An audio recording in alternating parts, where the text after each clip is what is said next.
नमस्कार दोस्तों। आप में से जो लोग उत्तर प्रदेश के मेरे व्यूअर्स हैं वो अक्सर मेरे से कुछ पूछते रहते हैं और मैं उनकी बातों का विशेष ख्याल भी रखता हूँ, क्योंकि सबसे ज़्यादा वीडियोस मेरे उत्तर प्रदेश में देखे जाते हैं। और उत्तर प्रदेश के जो राजनीति के जानकार हैं, जो राजनीति में इंटरेस्ट रखते हैं, उनका इंटरेस्ट केवल लोकसभा विधानसभा चुनावों तक नहीं है, बल्कि छोटे लेवल की इकाइयों तक भी है। जैसे कि उत्तर प्रदेश में इस साल पंचायत चुनाव प्रस्तावित हैं। पंचायत के चुनाव उत्तर प्रदेश में होने हैं और कायदे से 25 दिसंबर 2020 तक वर्तमान पंचायतों का कार्यकाल है। जिला पंचायत हो, बीडीसी मेंबर हो या ग्राम प्रधान हो, इनका जो कार्यकाल है वो 25 दिसंबर तक पूरा हो जाएगा। यही वजह है कि पंचायत चुनावों को लेकर बहुत बड़े तबके में क्यूरियोसिटी है। और ये क्यूरियोसिटी इसलिए भी है कि जब से योगी आदित्यनाथ की सरकार बनी है उत्तर प्रदेश में, तब से पहली बार पंचायत चुनाव होने जा रहे हैं और बीजेपी इसे प्रतिष्ठा का सवाल मान रही है। हालांकि बीजेपी ने पिछले जिला पंचायत चुनाव में भी अच्छा प्रदर्शन किया था, लेकिन इस बार बीजेपी यहाँ क्लीन स्वीप कर देना चाहती है, खासतौर से जिला पंचायत के पदों पर। लेकिन इस बार जिला पंचायत के चुनाव दिसंबर से पहले हो पाएंगे या नहीं, इसे लेकर अटकलें हैं।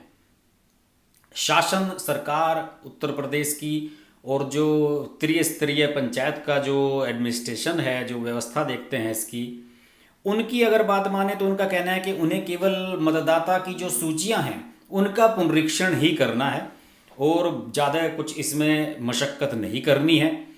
और जैसे ही सरकार इस पर नोटिफिकेशन करेगी या सरकार इसके बारे में कोई डिसीजन लेगी तो तुरंत इस पर काम आगे बढ़ा दिया जाएगा। हालांकि एक अटकल इसमें यह भी है कि अगर कोरोना काल की वजह से उत्तर प्रदेश सरकार चाहे तो इन चुनावों को 6 महीने तक और टाल सकती है, यानी कि दिसंबर के बजाय ये जून 2021 तक खिसक सकते हैं। अभी फिलहाल इसकी संभावना मुझे ज़्यादा नज़र आ रही है। हालांकि जिस तरीके से बीजेपी नेता बयान दे रहे हैं, जिस तरीके से उनकी बातें चल रही हैं, तो उससे मुझे ये लगता है कि कुछ ना कुछ तो हाल फिलहाल होने वाला है, कोई डिसीजन इस पर होने वाला है। हो सकता है कि इसकी तिथियां नवंबर में हों, लेकिन उस समय सबसे बड़ी बात यह है कि नवंबर में मेरे ख्याल में चुनाव बिहार के भी हो रहे होंगे, अक्टूबर नवंबर में। और हो सकता है कि बिहार चूंकि उत्तर प्रदेश से लगता हुआ राज्य है, हो सकता है कि यहाँ पर चुनाव कुछ लेट कराए जाएं। लेकिन फिर भी उत्तर प्रदेश की सरकार के पास पूरा अवसर है कि वो जून 2021 से पहले पहले इन चुनावों को संपन्न करा ले। इसके बारे में कुछ खास बातें सामने आ रही हैं। अक्सर मैं बयान देखता हूँ बीजेपी नेताओं के, उनका बयान आता रहता है कि जिला पंचायत और ग्राम प्रधान, बीडीसी मेंबर, ब्लॉक लेवल के जो चुनाव हैं, डीडीसी के चुनाव हैं, बीडीसी के चुनाव हैं, इनके लिए अगर एक नई कुछ चीज़ें चल रही हैं। जैसे कि सबसे बड़ी बात तो ये सुनने में आ रही है कि जिन लोगों के 2 से अधिक बच्चे होंगे उन्हें चुनाव लड़ने से इस बार शायद योगी सरकार अनुमति ना दे। हालांकि इस बारे में भी क्लियर नहीं है, योगी आदित्यनाथ की तरफ से कोई बयान नहीं आया है, लेकिन कई लोगों के मैंने बयान देखे कि अभी हाल ही में टीवी पर मैं इंटरव्यू देख रहा था केंद्रीय राज्य मंत्री डॉक्टर संजीव बालियान का। वो किसी टीवी चैनल के साथ बातचीत में ये कह रहे थे कि पंचायत चुनाव में 2 से अधिक बच्चे वाले लोगों को चुनाव लड़ने से बाहर किया जाए, मतलब उन्हें प्रतिबंधित किया जाए, और इसे लेकर वो बाकायदा अभियान छेड़े हुए हैं। उनके बयान में कई जगह पढ़ चुका हूँ, कुछ और बीजेपी नेताओं के भी मैंने इस बारे में बयान पढ़े हैं। और अगर ये बयान आ रहे हैं तो इसमें कुछ ना कुछ, कहीं ना कोई तो सुगबुगाहट है। हो सकता है कि पार्टी लेवल पर इस तरह की बात चल रही हो सकता है कि योगी आदित्यनाथ ने किसी मीटिंग में ये सब बातें डिस्क्लोज की हों और दूसरे लोगों के सामने आई हों। हालांकि प्रशासन की तरफ से अभी इस पर अधिकृत बयान आना बाकी है, और ये सब वैसे भी जो नियम हैं वो प्रदेश सरकार तय करती है। आरक्षण किस सीट पर किसका होना है, किस सीट पर महिला, किस पर ओबीसी, किस पर एससी एसटी, ये सब आरक्षण भी तय करती है, सरकार तय करती है। आरक्षण हर हर योजना में चेंज किया जाना है, या पिछली पिछली जो आरक्षण की सूची है वो इस बार भी चलेगी, ये भी डिसीजन प्रदेश सरकारें लेती हैं। इसके अलावा एक बात और सुनने में आ रही है कि सरकार ये भी कुछ इसमें निर्णय लेने जा रही है कि अगर आप 8वीं पास नहीं हैं प्रत्येक कैटेगरी में, चाहे वो ग्राम प्रधान हो, बीडीसी मेंबर हो, डीडीसी मेंबर हो, जिला पंचायत अध्यक्ष हो, कि अगर आप 8वीं पास नहीं हैं तो आपको चुनाव नहीं लड़ने दिया जाएगा। ये अच्छा डिसीजन है।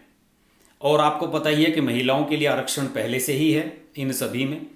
और अगर 8वीं पास को बढ़ाकर थोड़ा सा 10वीं पास कर दिया जाए तो मुझे लगता है कि ये और भी बेटर हो सकता है। 10वीं पास कम से कम आपका जो निचले लेवल का जनप्रतिनिधि है, चाहे वो बीडीसी मेंबर है, चाहे वो ग्राम प्रधान है, कम से कम मेरा तो मानना है ग्राम प्रधान तो ग्रेजुएट होना चाहिए, कम से कम 12वीं पास तो होना ही चाहिए। लेकिन 8वीं पास वाली बात भी सुनने में आ रही है। इसके अलावा ये भी है कि इस बार शायद नोटा का बटन मशीन में लगाया जाएगा, जो मतदान होगा नोटा का बटन भी उसमें यूज किया जाएगा कि अगर आप इनमें से किसी भी कैंडिडेट को पसंद नहीं करते हैं तो आप वहाँ पर नोटा का बटन दबा सकते हैं। ये एक बहुत बड़ी बात है। ये विकल्प क्रांतिकारी होगा, खासतौर से छोटे चुनाव में। विधानसभा लोकसभा चुनाव में ये अपना जलवा दिखा चुका है। 5-5, 10-10 हज़ार लोगों ने नोटा का बटन दबाया है। लेकिन अगर 2 बच्चों वाला मामला अगर लागू हो जाता है तो आंकड़े बताते हैं कि वर्तमान में 60 से 70% जो ग्राम प्रधान हैं वो तो दोबारा चुनाव लड़ नहीं पाएंगे, क्योंकि ग्राम प्रधान के चुनाव में कोई रिस्ट्रिक्शन नहीं है। आप चाहें तो 4 बार चुनाव लड़ सकते हैं, चाहे तो 5 बार लड़ सकते हैं, बशर्ते कि आप आरक्षण के हिसाब से फिट होते हो। होता ये है कि अगर सामान्य सीट है, फिर सामान्य श्रेणी की महिला में चली जाती है वो सीट, अगली बार वो ओबीसी में चली जाती है, फिर उसके बाद वो एससी में चली जाती है। इस तरीके से टर्न चलता है। लेकिन इसमें करते क्या है कि लोग जैसे कि ग्राम प्रधान है, ग्राम प्रधान बन गए, अगली बार महिला में चला गया तो ग्राम प्रधान साहब की पत्नी ग्राम प्रधान बन गई, वो प्रधानपति हो गए। तो ये सब चीज़ें चलती रहती हैं। लेकिन अगर 2 बच्चों वाला कानून इसमें सरकार लागू करती है तो निश्चित रूप से 60-70% तो जो वर्तमान प्रधान है वो जाते रहेंगे काम से। और सबसे ज़्यादा इसमें परेशानी होगी उन लोगों को, खासतौर से जैसे मुस्लिम हैं, जहाँ मुस्लिम ग्राम प्रधान हैं उन्हें ज़्यादा परेशानी होगी। और मुस्लिम ग्राम प्रधान और जो दूसरे जनप्रतिनिधि हैं उनका मानना है कि सरकार उन पर नज़र रखकर ये चीज़ें कर रही है। बहरहाल क्या होगा ये तो आने वाला समय ही बताएगा।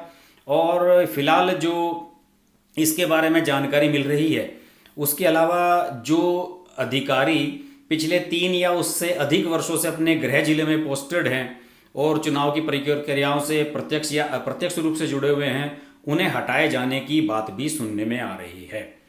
और ये भी सुनने में आ रहा है कि इस बार बीजेपी के साथ साथ बहुजन समाजवाद पार्टी, समाजवादी पार्टी, कांग्रेस, ये भी पूरे दमखम के साथ उतरने की तैयारी कर रहे हैं। बहरहाल अब हमने जब बात छेड़ दी है उत्तर प्रदेश के पंचायत चुनावों की, तो हम इस पर लगातार नज़र बनाए रखेंगे। और आप भी हमारा चैनल सब्सक्राइब करें। अगर आप उत्तर प्रदेश की राजनीति में दिलचस्पी रखते हैं फिर तो आपके लिए ये चैनल मस्ट है। आप इस चैनल को सब्सक्राइब करें, नोटिफिकेशन के लिए बेल आइकन प्रेस करें। और अगर एक्सक्लूसिव वीडियोज़ आप देखना चाहते हैं, बहुत ही ज़बरदस्त वीडियोज़, तो आप इसकी मेंबरशिप लें, ज्वाइन बटन पर क्लिक करके सब्सक्राइब बटन के बराबर में। देखते रहिए हर्ष की बात लाइव। नमस्कार। नमस्कार दोस्तों, मैं हूँ रवीना टंडन और आप देख रहे हैं हर्ष की बात। हर्ष जी एक बहुत ही सीनियर और बहुत ही समझदार जर्नलिस्ट हैं एंड मेरे मित्र भी हैं। तो बहुत खुशी है मुझे आपको बताने के लिए कि उनका ये जो YouTube चैनल है बहुत ही कामयाब है और उसके लिए मैं उनको बहुत मुबारकबाद देना चाहती हूँ। एंड एक चीज़ ज़रूर कहूँगी उनके लिए कि वो बहुत एक अच्छे इंसान भी हैं। इंसान होना बहुत ज़रूरी है लाइफ में, क्योंकि वो अपने आप अपनी लिखावट में आ जाता है। तो बहुत ही कम ऐसे हमारे होनहार जर्नलिस्ट रह गए हैं हमारी इंडस्ट्री में जो सोचकर और समझदारी के साथ, रिस्पॉन्सिबिलिटी और जिम्मेदारी के साथ आर्टिकल्स लिखते हैं। सो कॉन्ग्रेचुलेशंस हर्ष जी। एंड आप लोग ज़रूर देखिए, लाइक कीजिए हर्ष की बात।